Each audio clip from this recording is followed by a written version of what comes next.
Good afternoon. My name is Peter Weisskopf. I'm a neurotologist at the Mayo Clinic in Arizona.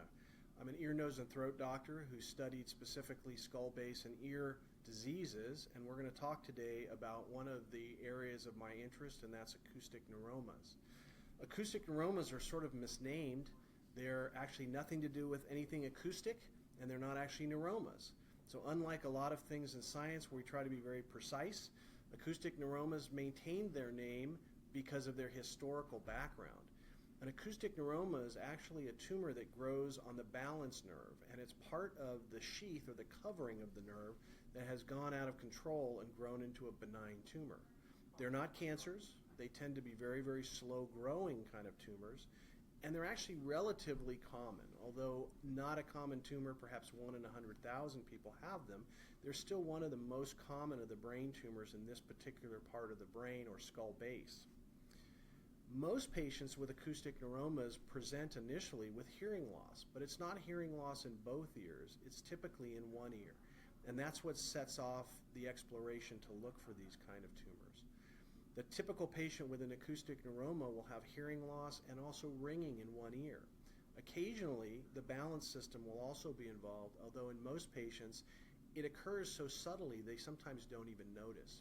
So even though it's part of the balance nerve, typically the hearing is what people notice first with those kinds of tumors.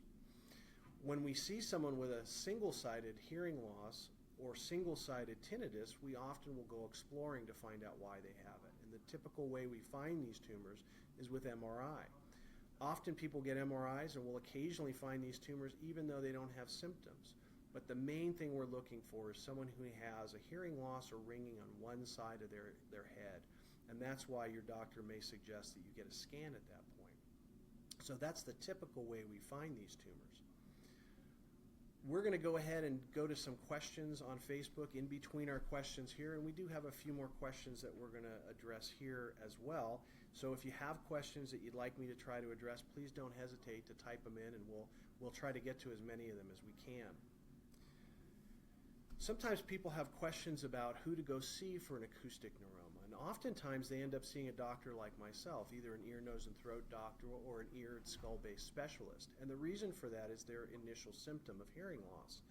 When we find them, the patient will often be sent to see a number of other physicians that include a neurotologist like myself, so a skull-based surgeon, a neurosurgeon who specializes in skull-based diseases, and also sometimes a radiation oncologist or a neurologist.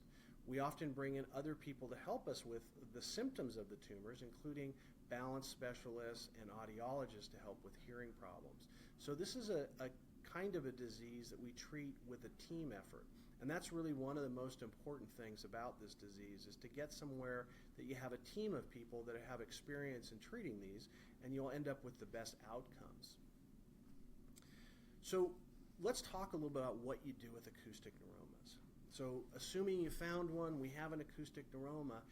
In some ways, they're actually difficult to make decisions about, because unlike some of the diseases that doctors treat, cancers for instance, acoustic neuromas are benign and often very slow growing. And because of that, the treatment options are very wide and they're different for different people.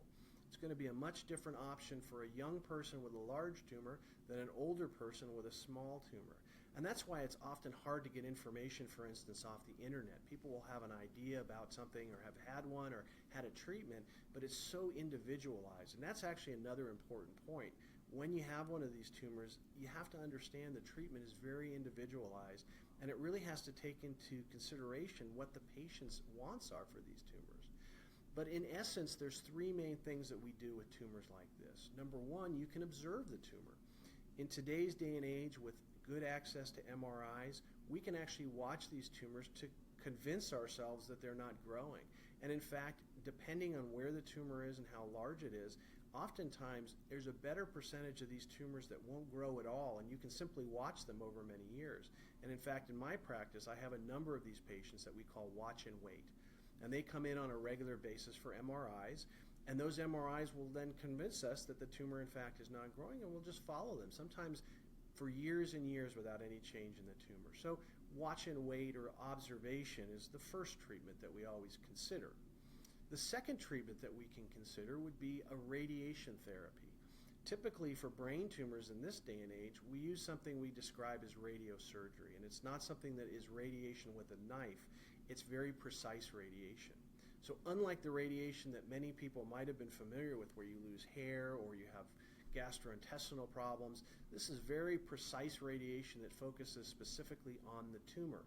And I describe it like a magnifying glass in the sun. You can stand under the sun all day, okay, maybe not in Phoenix in July, but anywhere else, and you'll do fine. But if you take a magnifying glass and concentrate that sun's beams down on something, you can burn a hole in metal.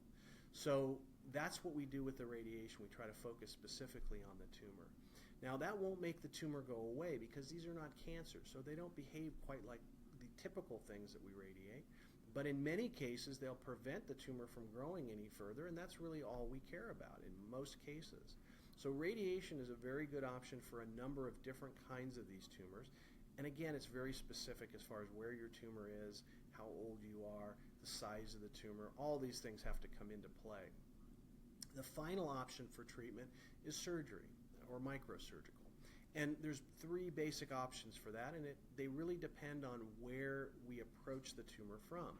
So in either case, or in any case of the surgery, where we have to get into is this very tight spot down at the base of the skull or base of the brain. And it's very difficult to get to, and I can show you on this. This is actually very much in the center of the skull. So these tiny little openings here are actually where those nerves go into the ear. And it's very difficult to get to there because the brain sits on top, much like this. So we have to get through all that. And so in truth, it's not a brain tumor per se. It's simply a nerve going from the brain into the ear bone here. So our approaches are based on how we get into this little canal. We can approach it from behind and make a small window, and that allows us to approach straight in towards that little canal where the nerve comes in, and I actually drill out that tiny canal with very small diamond burrs. We can come from the side through the ear. We call that a translab approach, and I actually drill out all this bone in here to get again to this area and where the brainstem is. And finally, in very small tumors, I can actually make a hole in the side of the skull and lift up the brain and come straight down on top of it. We call that a middle fossa approach, and that's used for only very small tumors in fairly unique situations. But essentially, there's three major approaches. Now, I know there were some questions about endoscopic approaches for this operation. Endoscopes are simply a tool that we use to look into places that might be difficult to look into otherwise. There's not a big advantage to a pure endoscopic approach to get to these tumors. It's not something that we consider to be safe as an only way to approach it because typically it was done through a very, very small incision in the back of the skull. And in fact, making a slightly larger incision when we do this kind of surgery doesn't really change much in terms of your recovery, for instance. So we don't use it as a single approach, but it is a tool that we use in our armamentarium depending on how the tumor is set up when we get to it, doing the microsurgical approaches. So all three of those options are often on the table. There are some exceptions. We tend to lean more towards surgery in very young patients. We tend to lean more towards surgery in larger tumors, for instance, where radiation or weighting might allow the tumor to get a little bit too large and cause other problems. So it really is very individualized, and it's hard when you look on the internet, if you're looking at questions, it's very difficult to compare your individual situation with someone else's, and that's why it's so important to have an experienced team. All those options should be presented to you no matter where you go to have your tumor evaluated. Whether or not those are realistic options for you in either case, they may not be, but you ought to at least have a conversation about those. When should surgery and radiation be combined? So typically, if you go back as recently as 10 or 15 years ago, radiation wasn't really considered a good option for these tumors, and that's changed quite a bit.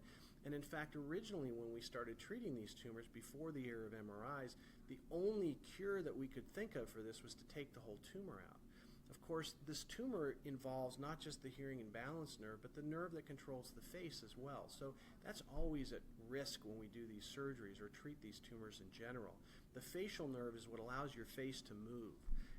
And it's really critical for human beings to be able to express their feelings. So we always worry about the facial nerve.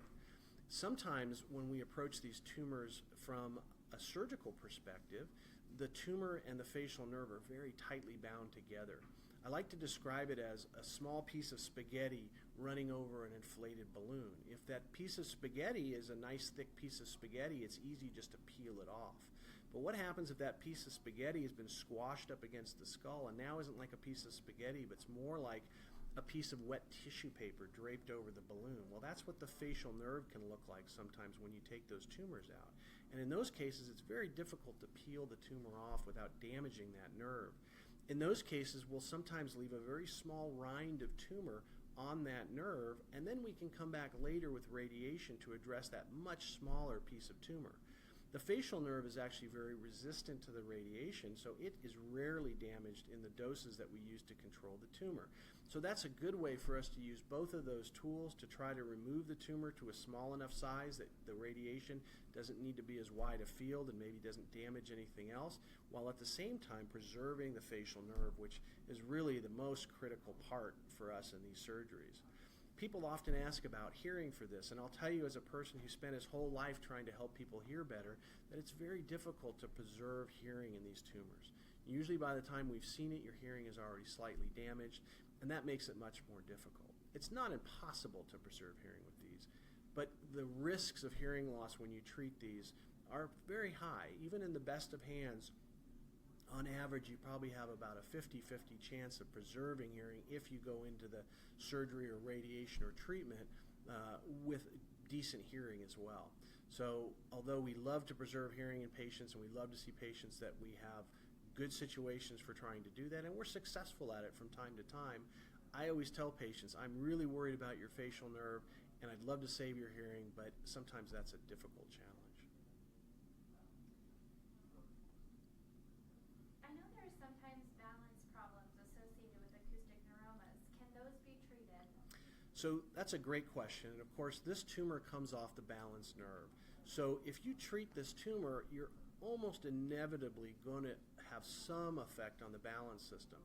Interestingly, the balance system in human beings takes care of itself pretty well if you let it do it.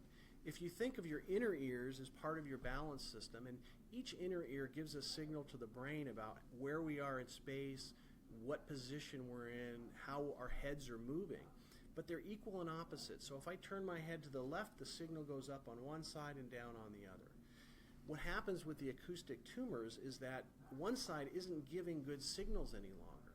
If you do that slowly enough, the brain will sort of adjust itself and will understand that it no longer can pay attention to that side.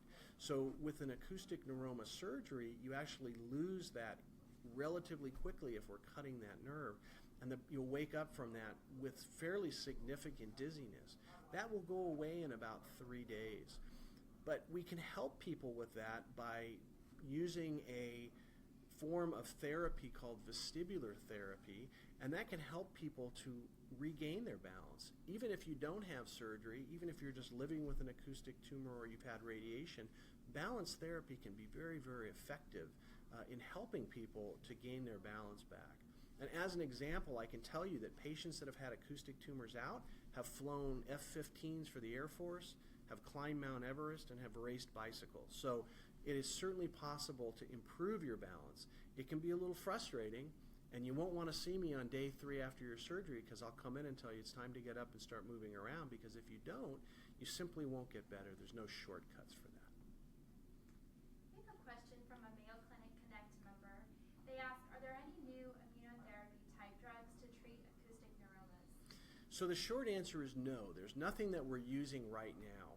The problem with acoustic neuromas, as with many benign tumors, is that the tissue itself is very much like normal tissue. So unlike some of the specific cancers, melanoma is a good example. That was one of the first cancers that we used immunotherapy on, even back in the 70s. You have to have something that's unique to that tumor that we can sort of send the immunotherapy after. And it's very difficult to find that in acoustic neuromas because when you actually look at the cells, they're very similar to the Schwann cells that we see in nerves all over. So the answer is that we're working on that and on a number of different levels, both immunotherapy and genetic therapies. There's a number of different things we've been working on for it, but we don't currently have the magic bullet where we can just do an injection and get rid of the tumor. The closest we've come to is using some of the drugs that we use to decrease the blood supply to tumors, called Avastin is the name of that particular drug. And we've used those occasionally in very special cases of genetic-based acoustic neuromas called NF2 with some good results, but it's still not a cure. You spoke a bit about this earlier, but would you mind elaborating a little bit more on the success rate of the CyberKnife procedures? And on a similar note, could you discuss the advantages and disadvantages of Gamma Knife? Sure. Let's talk in general about radiosurgery. So radiosurgery is not something that, as we discussed earlier, that's going to make the tumor just go away. At best, the radiosurgery is going to hopefully stop the tumor from growing, and honestly, that's good enough for us. It's very successful in most cases if you pick your patients properly, in that the tumor's not too big, you can get appropriate dose to the tumor. In most of those cases, control rates run up to 90%, sometimes even higher when you look at them over relatively long term. The problem with an acoustic neuroma is that people who get it at age 40 will have to live with that for 40, 45 more years. We don't have data quite that long. But for instance, with Gamma Knife in particular, which was one of the first, and some would say only, radiosurgical treatment, we began using that back in the 1960s. So we have a lot of data on those patients, and they seem to do very well over the longer term. The risk with radiation is that when you radiate a tumor, it may stop growing, but it could also continue to grow. And when you have to remove those tumors that have been radiated, sometimes they're more challenging to get out. And so that's sort of the downside risk of radiation, is that if it isn't successful, then you have to go back and take it out. Some people are re-radiating those tumors, although I don't tend to favor that, because if it didn't work the first time, I'm not hopeful it's going to work the second. But some people will do that as well. Gamma Knife and CyberKnife are similar in some respects, slightly different ways of approaching the tumor and giving the radiation, but for the most part, they're very similar in terms of their outcomes, in terms of tumor control. So I think you can quote above 90% control rates for most of those. The downside is when you have radiation, you have to continue to get MRIs on a regular basis afterwards. I typically have people get MRIs every 6 months for the first 2 years after they're radiated, and that's the surveillance. And so for some people, the idea of having a tumor in their head and having to get MRIs regularly is really not a great thing. And in those cases, when you decide to treat the tumor, they often will opt for surgery, because if you can get the tumor out at surgery, you're sort of done. You may end up with 1 or 2 more MRIs in your life, but you probably don't need as many, and you don't need to follow it quite as closely. Following a bit on that discussion, Christine on Facebook asks, is it common for regrowth after surgery? So, Christine, if you take the entire tumor out, the answer is no. The problem is what we were discussing earlier. If the tumor's stuck to things that we don't want to damage, typically the facial nerve. If you leave a small amount of tumor behind, I'm talking in millimeter range, very, very small piece, it's unlikely that that small piece will regrow. If you leave a larger piece behind, that rate of potential growth goes up. But if you do have a case like that, that's one where we talked earlier about radiating those smaller fragments afterwards. And that's a very reasonable thing to do. Now, we still don't know if it's better to wait and see if that small fragment grows, or whether you should just immediately radiate it. And there's still argument over which one of those is better. But either one of those is a good option. So if you have a small fragment left behind, you certainly need to follow it with an MRI on a regular basis. And then if its growth continues, then you have to decide how you want to treat that. And it can be treated with radiation or reoperation.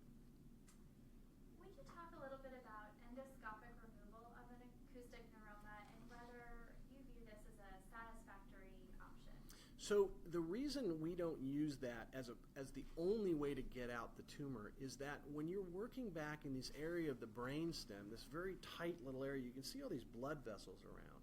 So going in with a very limited view and a limited ability to go in and access those blood vessels if you needed to, for instance, isn't the safest way to do it. And maybe more importantly, there's not a big advantage. So the difference, if we're going to go in an endoscopic view, the endoscopic people, of which there are really very few in this country that do that as a primary opening, might make a small opening here as opposed to a slightly larger opening.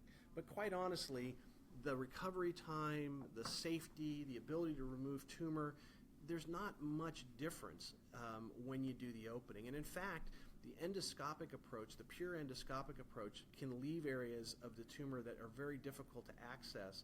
And you sometimes see those particular approaches leaving tumor behind in very specific areas, particularly in the internal auditory canal. As we get better with these scopes and as our technology improves, we use them more and more. And I use them in my surgery to get access around corners sometimes. There's sometimes where we can't get quite to where we want to. So we use endoscopes in surgery. It's not, it's like saying, can you eat a pizza with just a knife? Well, the answer is you can, but a knife and a fork is easier. So that's how I look at it. It's why limit yourself to one tool? We're doing something very important. It's a critical operation, and why limit yourself to a single tool, especially if there's not a big advantage? Thank you. We have another question from Facebook. Kathy asks, my daughter was diagnosed with an acoustic neuroma and then pseudotumor cerebri. Is there a correlation? So not typically.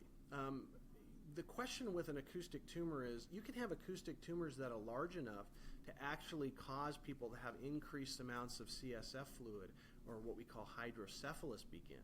Now those are typically very, very large tumors. But pseudotumor cerebri and also an acoustic tumor, you could still have those two together and they can be completely unrelated. They're both common enough that that would not be something you would think that's crazy. You have to be sure that it's not being caused by the tumor, but you can tell that by looking at the scan. Thank you. We have another question from Facebook. This one comes from Sharon. She says, I had radiation on my acoustic neuroma, and now it seems to be growing a little. I am 67. How dangerous is an operation at my age? And could you speak generally about if there are age guidelines for different types of treatment procedures? So that's a great question, and it's one that people come up with. And I'm going to try to give you a much more specific answer because it depends on how far out of radiation you are, and sometimes people misunderstand that. When I do radiation on a patient, I explain to them for the first 2 years, you may see growth of the tumor. And we don't consider that growth, we call it swelling. I don't know if it's really swelling or not, but it's something that we see commonly where the tumor enlarges slightly in that first 2 years. I very, very rarely, unless there's some other side effect, ever recommend surgery within the first 2 years for, quote, growth. So it has to be something that's causing another effect. The tumor got so big that it's causing backup of spinal fluid or something like that. So typically, if in the first 2 years, if there's any growth, I say let's just follow it and we watch it. After 2 years, again, we're getting those regular MRIs so we can tell very closely whether or not the tumor has changed. After those first 2 years, that's when we start thinking that this might be a radiation failure. Now, a tiny amount of growth is probably not enough to worry about, and you may not operate on it. Because remember, when we look at these on MRI, think of it like an egg. You can take the same egg, and depending on where you cut it, the egg's going to have a different measurement, right? It's an oval. So when we do MRIs, they're not perfectly precise. So if the MRI is not exactly where the last one was, sometimes it looks a little bigger, a little smaller. I like to see a consistent pattern of growth, or growth that's so much bigger that you can clearly see that the tumor has changed. So it depends on where you are after radiation, whether I would even consider a surgical option for it. As far as age goes, there really is no limitation on age. There are some approaches that we don't like to do in people that are older. The main one is that middle fossa approach where we come in from the top. And the reason is that the tissue that surrounds the brain, the dura, changes in older patients. So it becomes much, much softer and easier to tear, and that can be a problem for that approach. So in an older patient, we tend to do either the retrosigmoid, which is the one that comes from farther behind, or the translab, which is the one that goes through the ear. Oftentimes, I recommend a translab for someone who has a tumor who doesn't have good hearing, because a lot of that operation is actually more of a big ear operation. And in fact, you don't have to be near the brain for much of that operation. So sometimes people recover better from that. But the short answer is if the tumor needs to come out, there is no age limitation. Thank you. We have another question from a Mayo Clinic Connect member. In your opinion, what is the best approach for a small 2-millimeter acoustic neuroma in my right ear when I have left ear deafness from a translambent acoustic neuroma surgery 6 months ago? So finally an easy question. Don't do anything with it. 2 millimeters is really much too small to do anything with, in my opinion. It's so small that if you go in there surgically, you will almost not be able to see it. So in an only hearing ear, we do everything we can not to touch the other ear. So in your case, I would get another MRI in 6 months, and then I would look at that. And if it's continuing to grow, when it hits about 4 millimeters to 6 millimeters, then I would consider doing something. Probably 4 millimeters would be my the smallest I would even consider approaching. And then assuming the hearing is still there, you really want to do a hearing preservation approach. So that middle fossa is the approach we typically would recommend for a very small tumor. But we really don't like to operate on only hearing ears, so we would really follow you to convince ourselves that that was a growing tumor. So Chandra, on the other hand, has a 2-centimeter tumor pushing on her brainstem and is curious to get your opinion on treatment options. So, Chandra, one of the things that we look at when we're talking about treatment options would be the patient's age, of course, where it is. So you're telling me that it's already up against the brainstem, and that does change things a little bit. When we look to radiate people, we love to see the tumor off the brainstem. And the reason is that we don't want to get too much radiation into that critical area of the brainstem. That doesn't mean it can't be done, but it's something that we consider. The problem with giving a measurement of these tumors is that you can have a 2-millimeter or 2-centimeter tumor that's way on the ear side and away from the brain, and you can have a 2-centimeter tumor that's way up against the brainstem and really pushing and causing problems. When you have that second one, where it's really pushing up against the brainstem and potentially causing more problems, then we typically would recommend a surgical option. Now, how you would approach it would depend on your hearing. It depends on where the tumor is. There's a number of other options that go in, and it depends on how your surgeon is going to do it. One of the interesting things about acoustic tumors is that the team that works on them is so critical. They have to really be experienced. But in that experience, it's how many they do of everything. So I can show you teams that only take out acoustic tumors with a retrosigmoid and they get good results. And I can show you teams that almost always take out tumors with a translab or a middle fossa and get good results. It really depends on who you're working with. And that depends on what part of the country you're in. There's actually interesting studies that show depending on what part of the country, and it has a huge effect on how you're going to be treated. So again, I would just tell you, wherever you go to be treated, be sure to have a discussion about all these different options. And they may say you really shouldn't do these other two, but this is what you should do, and that's okay. But I always think it's important with my patients to discuss the pros and cons. And sometimes I just say, I don't think you should watch this, or I don't think you should radiate this. But that conversation should come up. A question on Facebook from Leslie. What are your thoughts on pregnancy causing regrowth of a surgically removed acoustic neuroma where some tumor was left behind to preserve the facial nerve? So that's always been a point of contention. We don't know for sure, but pregnancy obviously causes a lot of growth factors throughout the body. And there's always been concern that the tumors, we sometimes see that people say, oh, the tumor got bigger during pregnancy. We don't really know for a fact that that's the case, but it's certainly something that we have seen and we've considered in the past. I don't know whether I would make big life-changing decisions based on the past, our past experience with that. I don't think we can say for sure that pregnancy is going to guarantee that that tumor is going to regrow, or that it won't regrow if you don't have a pregnancy. What is the recommended follow-up with MRI after surgery? So the way I usually do it is I like to get an MRI about 6 months after surgery. Some people will get it immediately after surgery, and again, it depends on the surgeon. If the surgeons, if we do a surgery and we look at the tumor and we say, well, we got the whole thing out, well, we might get a scan in 6 months then.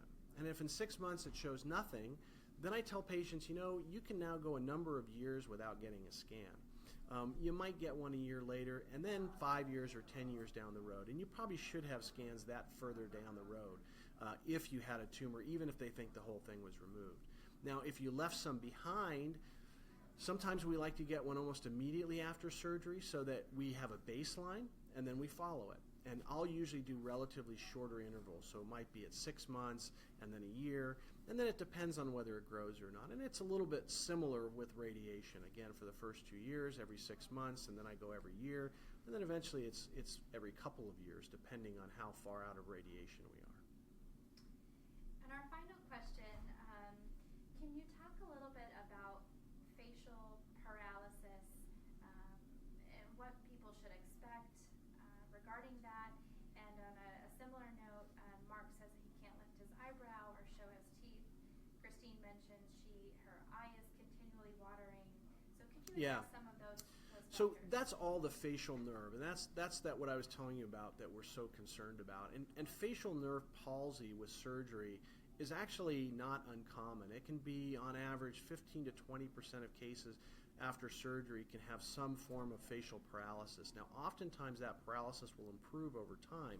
So if you look at right after surgery versus a year after surgery, that paralysis will often be improved.